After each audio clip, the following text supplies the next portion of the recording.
Y chicos, terminamos entonces la clase. Yo creo que 15 minutos máximo vamos a hacer esta mini cápsula. ¿Se escucha bien? Temón, dice Joaquín Barambio. Sí, hay que, ya a esta hora, yo creo que todos tenemos hipoglicemia. Ya, vamos entonces. Entonces, seguimos con esto. Oxidación del piruvato. Recuerde que la oxidación del piruvato es un proceso en donde el piruvato se transforma en acetil-CoA. ¿Ok? Se llama oxidación del piruvato porque efectivamente si nosotros vemos el carbono, de los carbonos del piruvato, adquiere un estado más oxidado. ¿Ya? Y el NAD+ se reduce y se convierte en NADH. ¿Qué más pasa en el proceso? Existe una coenzima A que está marcada en azul, que es la que se coloca en este sector, donde está este carbono con estos dos oxígenos. Esto sale desprendido como una molécula de dióxido de carbono, y en ese sector se va a colocar justamente el acetil-CoA, el AS-CoA. Y ahí se genera entonces el producto acetil-CoA. Entonces eso ya lo habíamos dicho hace un rato, y aquí la pregunta es, bueno, ¿cuántos carbonos tiene el piruvato? Esto es pregunta que puede ser de memoria, la puede visualizar aquí mismo en esta imagen. ¿Se acuerdan cuántos carbonos tiene la molécula de piruvato? 3 átomos de carbono, correcto. Recuerda que el piruvato viene de la glicólisis. Voy a poner aquí glucosa, ¿cierto? Glucosa, y la glucosa tenía 6 átomos de carbono, y si tú haces glicólisis es romper la glucosa en 2, y por lo tanto el piruvato debiera tener 3 átomos de carbono cada piruvato, ¿cierto? Ya. Y el piruvato, en el proceso, perdió un átomo de carbono, como dióxido de carbono. Por lo tanto, ¿cuántos carbonos debiera tener acetil-CoA? Dato importante. Repito la pregunta. Parece que no me están poniendo mucha atención. Si el piruvato tiene 3 átomos de carbono, y en el proceso se pierde un átomo de carbono como dióxido de carbono, ¿cuántos átomos debiera tener el acetil-CoA? 2, correcto. Ese dato es interesante e importante, le va a servir para el ciclo de Krebs, cuando hablemos la mañana o cuando nos toque clase de nuevo, ¿ok? Que era el viernes, creo, ¿sí? Entonces, efectivamente, hay una pérdida de átomos de carbono, entonces queda el acetil-CoA que tiene 2 átomos de carbono. Y ahí está, ahí hay uno, y ahí está el otro. 1, 2. Este es un oxígeno, esto es un azufre, y esto es una coenzima. ¿Ok? Por lo tanto, ya voy a leer lo que dice acá. Dice, el piruvato de deshidrogenasa, que es la enzima, transforma el piruvato en acetil-CoA. ¿Ya? Es un proceso irreversible, es una reacción irreversible, y supone la única entrada al metabolismo aeróbico. O sea que esta reacción ocurre en presencia de oxígeno. El oxígeno, como les dije anteriormente, no se utiliza directamente en esta reacción. Sin embargo, es necesario para que la mitocondria esté operativa. Si la mitocondria está operativa, esta enzima entonces puede tomar el piruvato y transformarlo en acetil-CoA. ¿Qué más? Se obtiene NADH como producto. Ahí está. Un NADH por cada piruvato. Y dato freak, dato importante, un tips. La enzima piruvato deshidrogenasa que hace esta reacción requiere o utiliza o necesita TPP. ¿Qué es TPP? Una coenzima. ¿Okay? Y no solamente necesita eso, requiere también de magnesio como cofactor. Por lo tanto, súper importante el consumo de vitaminas y minerales. Las vitaminas, recuerden que son precursores para las coenzimas, y minerales como por ejemplo el magnesio, para que esta enzima, que se llama piruvato deshidrogenasa, pueda hacer en forma eficiente esta reacción. ¿Les doy una pregunta tipo prueba? ¿Sí? Ya. Ojo con esto. Una pregunta fácil. ¿Qué hacía el TPP? Es una coenzima, señor Nicolás. Es una coenzima. Recuerda que las coenzimas asisten. Las coenzimas son moléculas orgánicas que ayudan a las enzimas a que puedan hacer el proceso de catálisis en forma eficiente. ¿Ya? Y recuerda que las coenzimas se caracterizan por unirse, exactamente, no actúa sobre, sino que ayuda a la PDH. ¿Sí? Ayuda a la piruvato deshidrogenasa, que es la PDH, para que haga bien su reacción. ¿Sí? Y recuerda que las coenzimas se unen débilmente a la enzima. Por lo tanto, se unen y se sueltan cuantas veces quieran. Se une, claro, exactamente la PDH mejor para que haga su función. ¿La PDH es una oxidorreductasa, cierto? Sí, es una oxidorreductasa clasificada en el primer grupo. Correcto, Nicolás. Bien, buena observación. Entonces acá, la pregunta de prueba dice así, súper simple. Si entran 10 glucosas, ojo con esta pregunta, si entran 10 glucosas a la ruta glicolítica, ¿cuántas moléculas de acetil-CoA obtengo? ¿Y cuántas moléculas de NADH obtengo después de la oxidación del piruvato? Cuidado con la pregunta. Dice, si ingresan 10 glucosas, voy a poner aquí la pregunta, glucosas a la glicólisis. Vamos. ¿Cuántas moléculas de NAD? Primero vamos a preguntar por acetil-CoA. De acetil-CoA y NADH se generan. A ver si los pillo.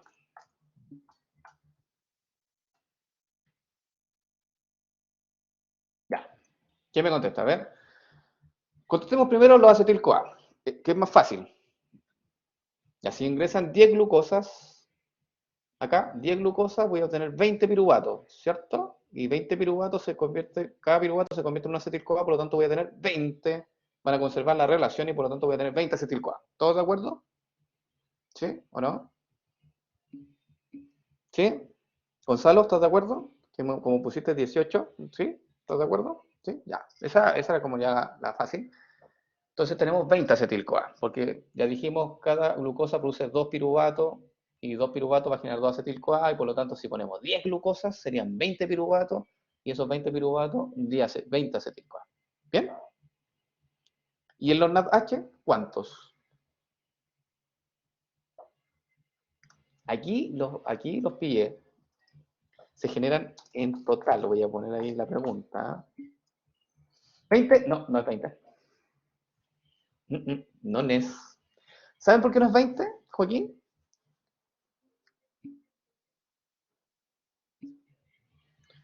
Porque, no, porque le falta integrar. María Ongaro está súper bien.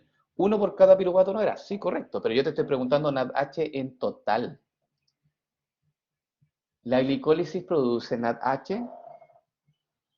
Ajá.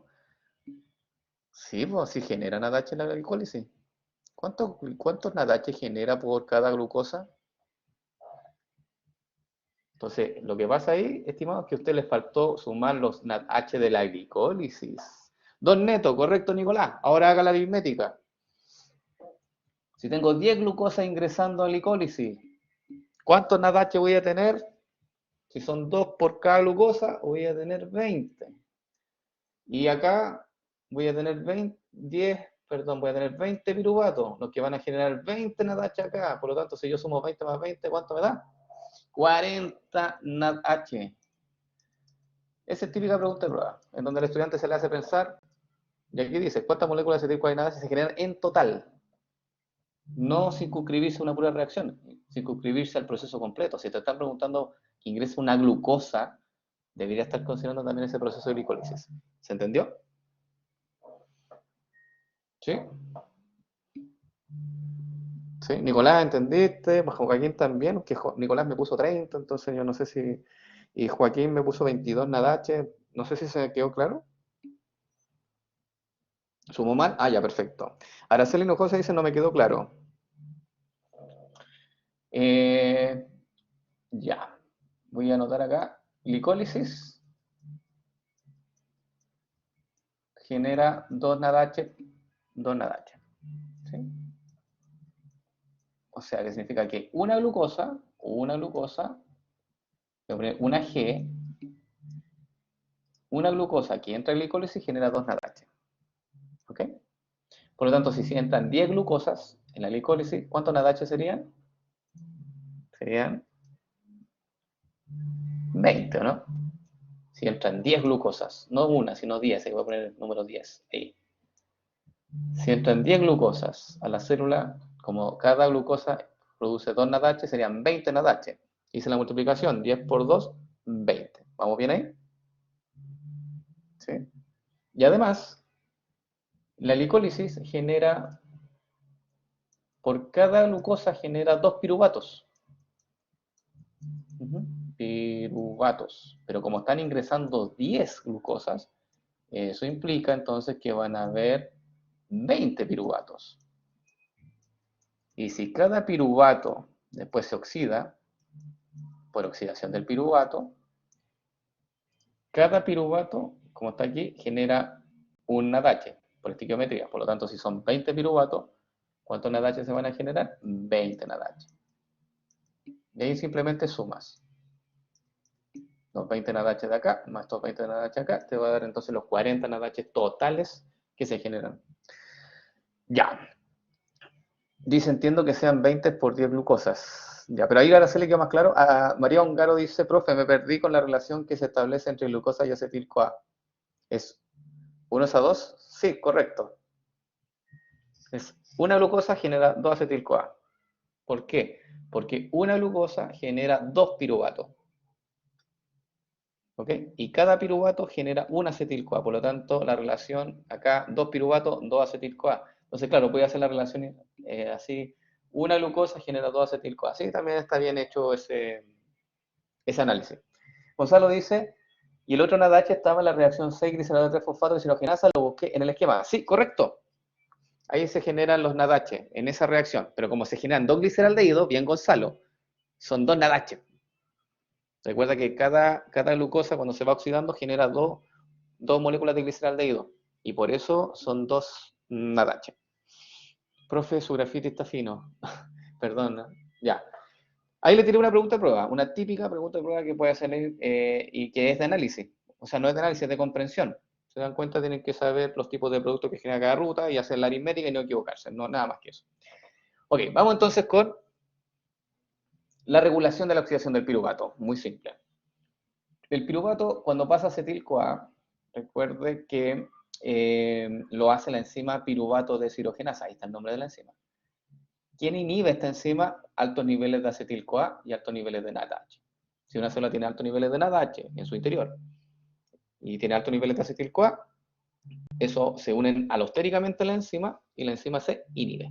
O, dicho de otra forma, disminuye su actividad. Ahí está. ¿Quién estimula la piruvato deshidrogenasa? El calcio y la coenzima A. Típico error de un estudiante es confundir coenzima A con acetil-CoA. No es lo mismo. La coenzima A es el sustrato, ¿ya? El acetil-CoA es el producto. ¿Se entiende eso? ¿Sí? ¿O quieren que lo repita?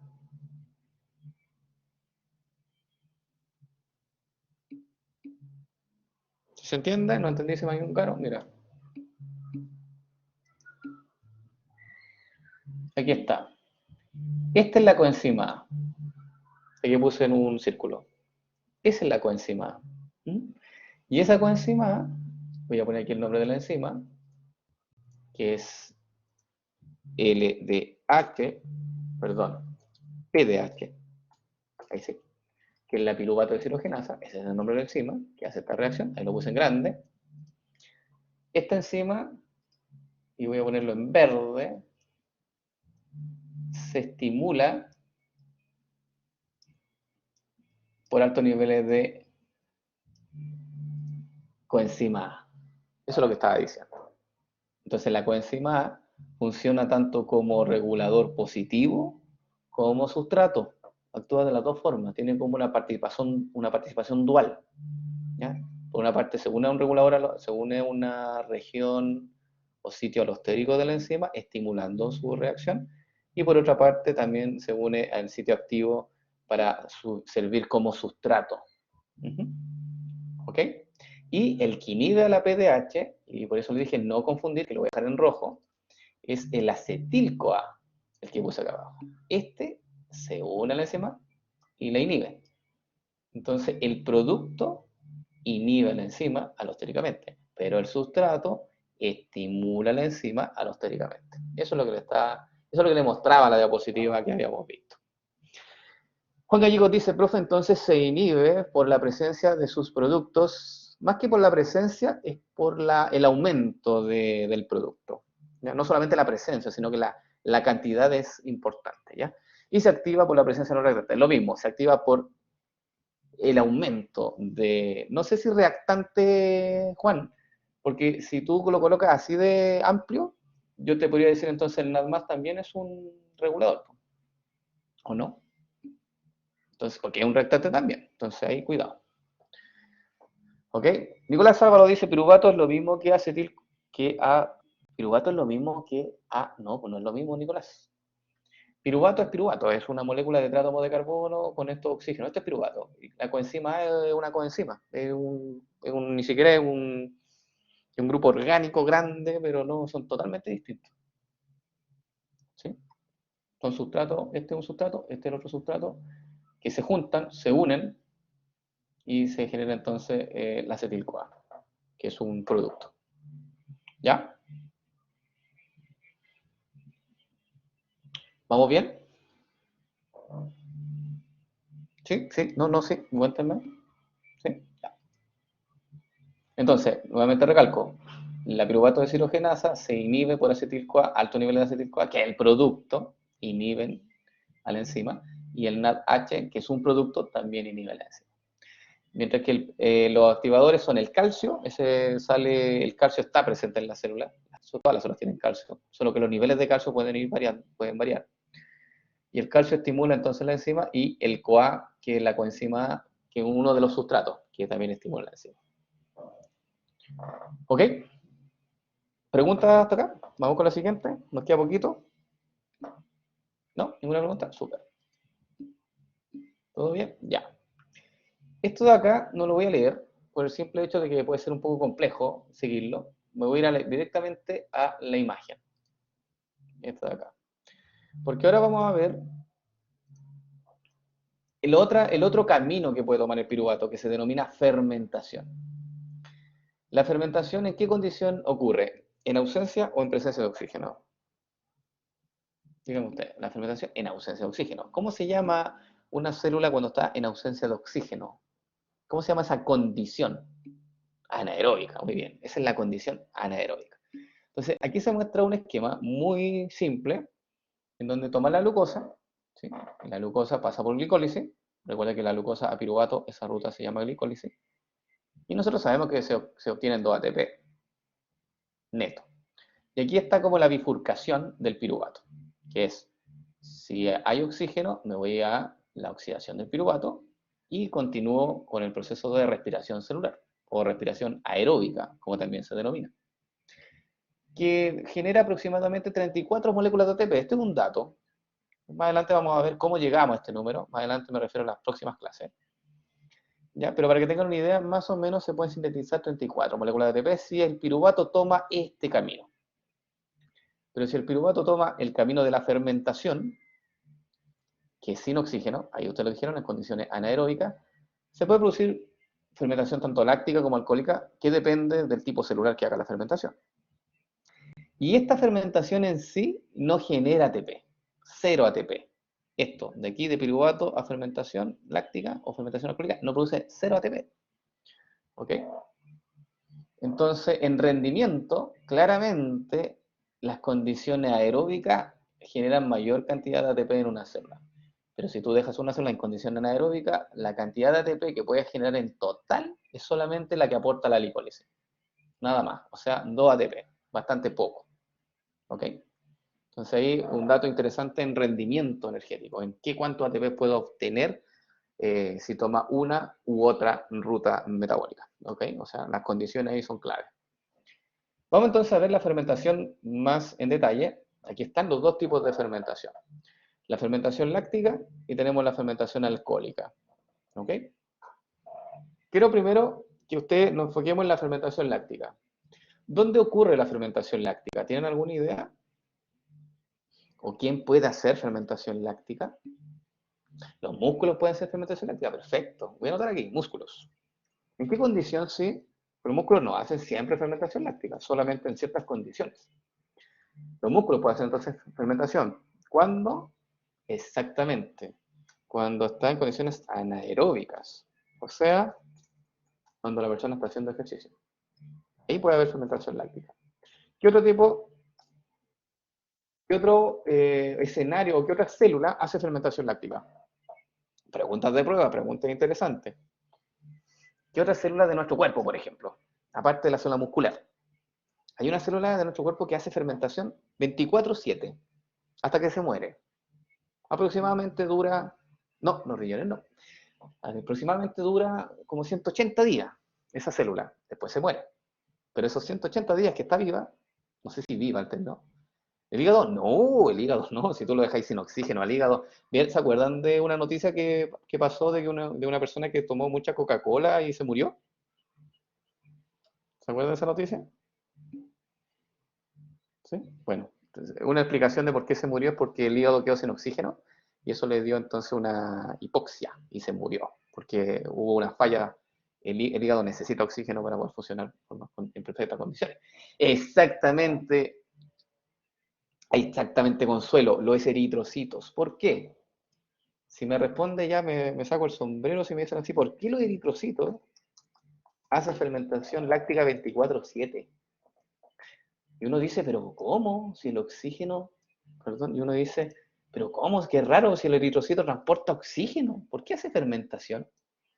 Muy bien, Nicolás Sábalo, porque el eritrocito no tiene mitocondria. ¿Y cómo no tiene mitocondria? La única opción que tiene el piruvato es hacer fermentación. No le queda otro camino.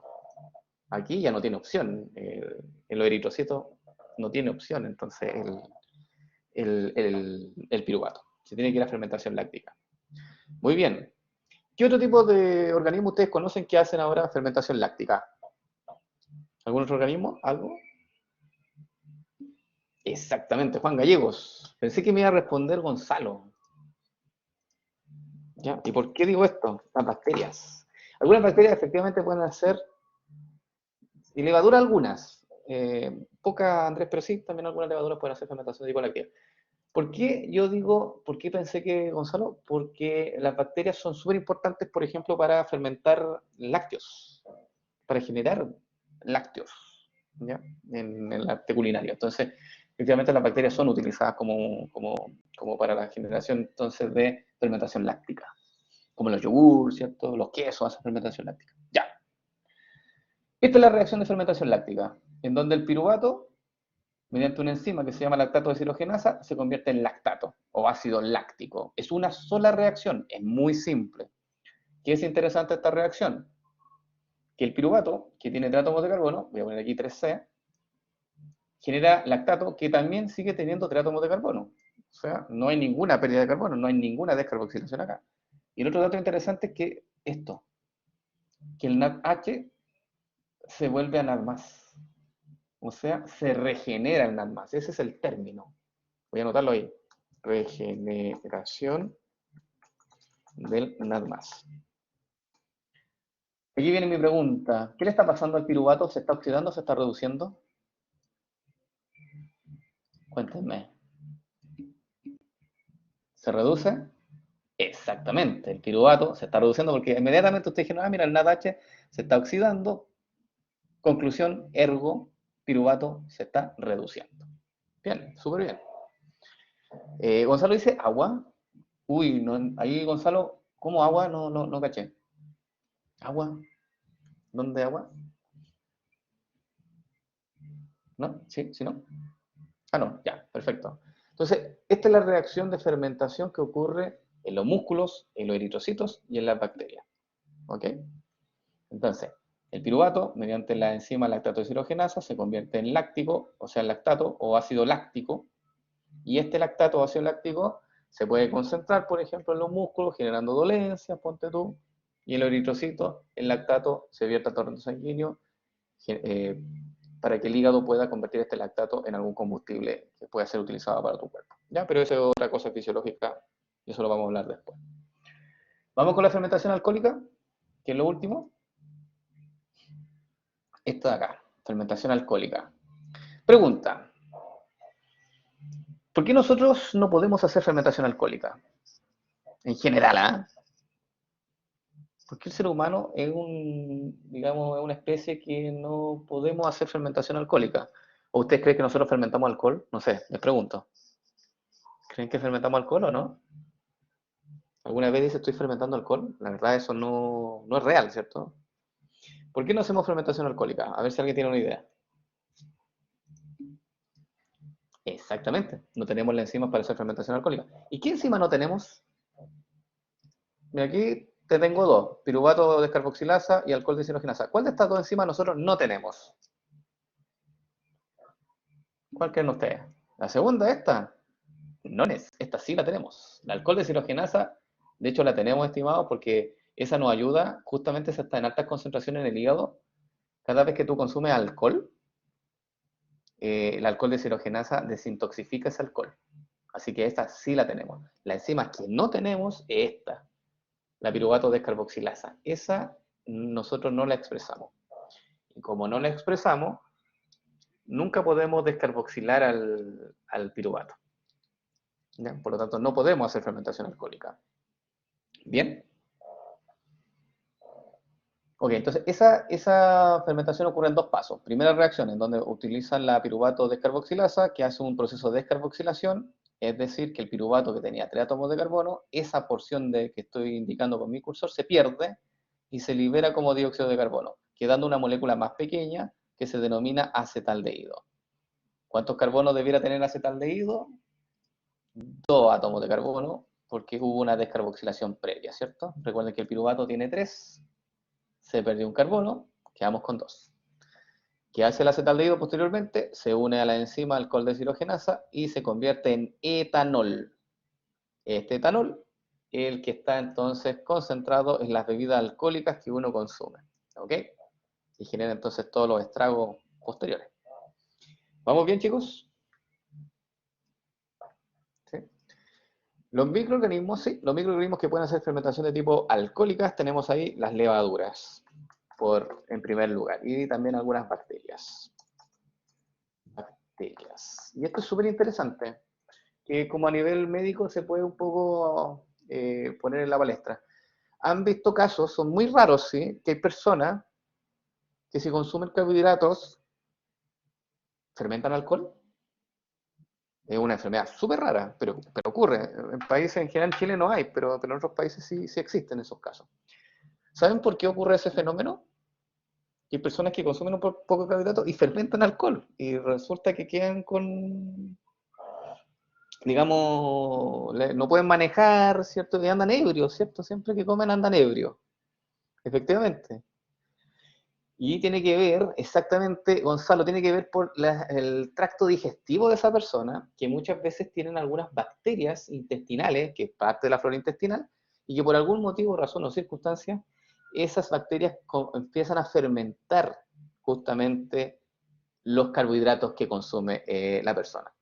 Y esas bacterias tienen esta enzima, la piruvato descarboxilasa, también tienen la alcohol deshidrogenasa, y producen entonces etanol y que se absorbe y obviamente llega al torrente sanguíneo y la persona tiene síntomas, ¿cierto?, de estar ebrio, porque obviamente fermentar. Casos existen, sí, son muy raros, pero se pueden presentar. ¿Y qué hace la segunda enzima? La alcohol deshidrogenasa. Buena pregunta, Araceli, pregunta de prueba. La alcohol deshidrogenasa lo que hace es nuevamente regenerar el NAD+. Hacer lo mismo que puse acá, regenerar el NAD+. Eso es lo que hace la segunda enzima. Lo que hace es tomar el acetaldehído, reducir el acetaldehído, convertirlo en etanol y oxidar el NADH y regenerar el NAD+.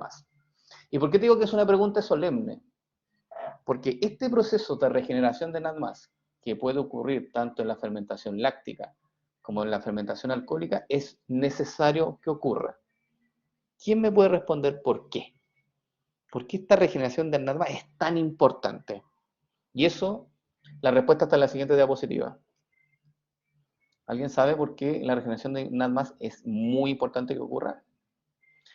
Le voy a dejar la diapositiva para que lo vea y me pueda dar la respuesta. Esta es la última diapo, la otra es un resumen y con eso terminamos. Entonces, si me contestan esta pregunta, estamos listos. ¿Sí? ¿Alguien puede darme la respuesta? Exactamente, se requiere de nada más para que la glicólisis pueda seguir continuando, porque sí, aquí está la respuesta a la pregunta. Mira, de glucosa a piruvato, recuerden que esa ruta que estoy indicando es glicólisis. Para que la glicólisis se lleve a cabo, necesita de 2 moléculas de NAD+ que pasen a 2 NADH. De hecho, Gonzalo me lo dijo, que es la sexta reacción, ¿cierto? Y me dio todo el detalle de la enzima que hace esa reacción. Entonces, estos NADMAS son necesarios para que la glicólisis pueda continuar. Y se generan 2 NADH. Y entonces aquí viene la parte de fermentación, en donde, por ejemplo, el piruvato se convierte en lactato, es una fermentación de tipo láctica, toma estos NADH y los pasa a NADMAS nuevamente, para que vuelvan a la glicólisis y la glicólisis entonces continúe funcionando y ese aporte energético siga recibiéndolo, ¿ya? Que la célula siga recibiendo ese aporte de 2 ATP, ¿ya? Que es poco, sin embargo, como dicen algunos, es poco pero igual sirve, ¿o no? Entonces, efectivamente, para que la glicólisis no se detenga, esta regeneración es súper importante. Y ahora les pregunto, ¿por qué un deportista que está corriendo una maratón, a pesar de que ya las reservas energéticas se acabaron, a pesar de que está en una condición anaeróbica, en donde sus músculos le falta mucho oxígeno, producto de que está haciendo un ejercicio agobiante, ¿por qué esa persona sigue y puede seguir corriendo? Ya, porque produce fermentación láctica, correcto, pero la fermentación láctica, ojo Joaquín, no te produce energía. Po. La fermentación láctica per se, 0 ATP, ¿cierto? Mira, ahí. ¿Se acuerdan o no? Esta. Fermentación láctica, 0 ATP. Entonces aquí viene la pregunta, bueno, ¿cómo puede seguir caminando, corriendo esa mujer o ese hombre en una maratón si es que no está produciendo ATP? Es exactamente por lo que dice Juan Gallego. Es porque a pesar de que no que está haciendo fermentación, la fermentación ayuda a que se regenere este NADMAS y que la glicólisis no pare. ¿Ok? O sea, vas a sentir calambre, vas a sentir dolor, pero vas a tener un aporte de ATP, aunque sea poco, lo vas a tener. Y eso sirve, todo sirve, digamos, para que el músculo siga funcionando y la persona no caiga, ¿cierto?, rendida en esta actividad. Gonzalo Castillo dice, el residuo de SNADMAS es lo que requiere para hacer glicólisis. Efectivamente. Entonces ahí tiene la respuesta de por qué una persona puede seguir horas y horas corriendo, a pesar de que ya se le acabaron las reservas, a pesar de que no hay oxígeno disponible ahí en esos músculos, es por esto. La fermentación aporta estos NADMAS. Ok, vamos con la última. ¿Qué destino entonces sigue el piruvato? Esto es un resumen, dice acá. El organismo reacciona frente a cambios internos que ocurren dentro de él, obvio. En condiciones anaeróbicas, o sea, en ausencia de oxígeno, el piruvato realizará fermentación, ¿ya? Lo que permite la obtención de energía mediante la glicólisis. Y eso es lo que acabamos de mencionar en la pregunta anterior. En condiciones aeróbicas, o sea, cuando hay oxígeno, el piruvato entra a la mitocondria y forma acetil-CoA para obtener energía. Y este acetil-CoA, recuerden que ingresa al ciclo de Krebs, que es lo que vamos a ver en la siguiente clase, el ciclo. Si el organismo no es capaz de reobtener nada más en las mitocondrias para que continúe la glicólisis, entonces la fermentación es una vía para poder obtenerlo. Y por último, de esta manera, la relación de NADH, NAD+ es alta. Ojo con este dato. Que NADH y NAD+ sea alto, significa que hay más concentración de NADH y baja concentración de NAD+. Eso significa esta relación. ¿Sí? ¿Me siguen con esta relación? Si yo te digo que NADH partido por NAD+ es alto, lo que te estoy diciendo es que el numerador es más alto que el denominador, simplemente. Entonces, si una célula tiene mucho NADH, ¿sí?, dice acá, el piruvato seguirá la ruta de fermentación para suplir el déficit de NAD+. Ese es un dato interesante que a veces algunas células lo toman como mecanismo. Cuando ven que tienen altos niveles de NADH y bajos niveles de NAD+, mandan entonces el piruvato a fermentación para efectivamente regenerar el NAD+ y así que los niveles se mantengan más o menos 50 y 50. Ya chicos, terminamos. Gracias por su participación y por quedarse con esta mini cápsula y espero que haya entendido. Que estén bien, cuídense. Chao María Ungaro. Gonzalo Castillo dice, me acordé que hace muchos años un señor cruzó el canal de Beagle, ¿cierto? Nadando, sí, subió mucha masa en grasa, sí, y en el nado la perdió casi toda. Sí, es heavy porque la cantidad de calorías que tú pierdes en ese mar, que es muy frío, se necesita mucho ATP y mucha energía, y que los músculos, obviamente, los músculos consumen mucha energía, ¿ok? Y por eso la grasa empieza a quemarse rápidamente. Muy buen dato, Gonzalo. Ya chicos, que estén bien, que tengan un buen fin de semana, o no, que tengan una buena semana. Nos vemos el viernes. Adiós.